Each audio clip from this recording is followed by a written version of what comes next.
Hi guys, once again, advice for today's. Kung nahihirapan ka, lumapit ka lang sa ating Diyos Ama, buhay. Meron tayong Diyos Amang buhay nasa langit na laging gumagabay at laging sumusuporta at nagpoproteksyon sa atin. Kung ikaw ay nananalangin parati at nagiging makadiyos at may Diyos sa iyong pagkatao, humiling at lumapit, lumapit ka lang sa Kanya, at lahat yon ay matutupad. Lahat ng dinadalangin mo sa Kanya at hinihiling ay matutupad yon sa tamang oras at panahon. Huwag tayong magmadali, pero gagawa siya ng way tao para tumulong sa atin na masolusyonan yung mga problema natin, malaki man o maliit to. Kung ikaw ay namumroblema malaki, lumapit ka lang sa ating Diyos. Huwag ka magdalawang isip na hindi lumapit sa Kanya. Siya lang ang Amang tutulong sa atin, wala nang iba.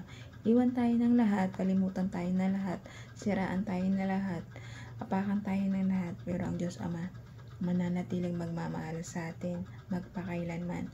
Gumawa ka man ng masama nasa kapwa mo, pero pag once ikaw ay nagbago at nagbalik loob sa ating Diyos Ama, tutulungan ka niya magbago, lilinisin ka niya, at higit sa lahat bilang isang mabuting tao, maging mabuti kang tao. Kung magbabago ka, baguhin mo lahat, talikuran mo na lahat yung mga maling gawa mong ginagawa. Huwag mo nang ipagpatuloy, kasi pag binalikan mo palalo yung mga maling gawang ginagawa mo sa iyong pagkatao, ay lalo ka malulugmok sa kadiliman o kasamaan. Hindi magiging masaya pag lalo kang nagpapatuloy sa alam mong maling gawa na alam mo na ngang mali, ginagawa mo pa. Akala mo bandang huli magiging masaya ka. Hindi po, lungkot po at dusa ang mararanasan mo.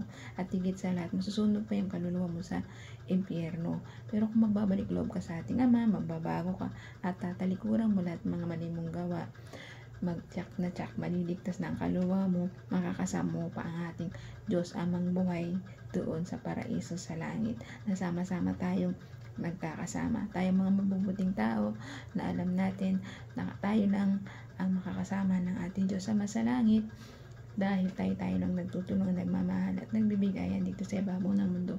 Kung meron man tayo mga kakilala na naliligaw ng landas, ikayatin natin sila na magbago. Pagdasal natin sila na isang araw magbago sila, na isang araw bumalik loob sila sa ating Diyos Amang buhay na nasa langit, na kahit kailan hindi tayo iwan man tayo ng lahat ng pamilya, kaibigan, mahal natin sa buhay, pero ang Diyos Ama mananatiling nagmamahal at hindi tayo tatalikuran kahit kailanman.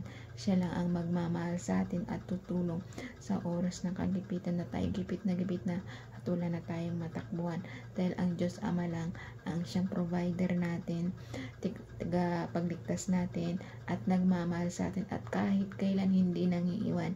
Ang tao nang iiwan dahil likha lang yan ng ating Diyos Ama, pero ang Diyos Amang makapangyarihan sa lahat, na may lalang na may gawa ng langit at lupa, ng buhay ng tao, ng bundok, isda dito sa ibabaw ng mundo at ng universe, siya lang ang hindi nangiiwan kahit kailan at magmamahal sa atin magpakailanman.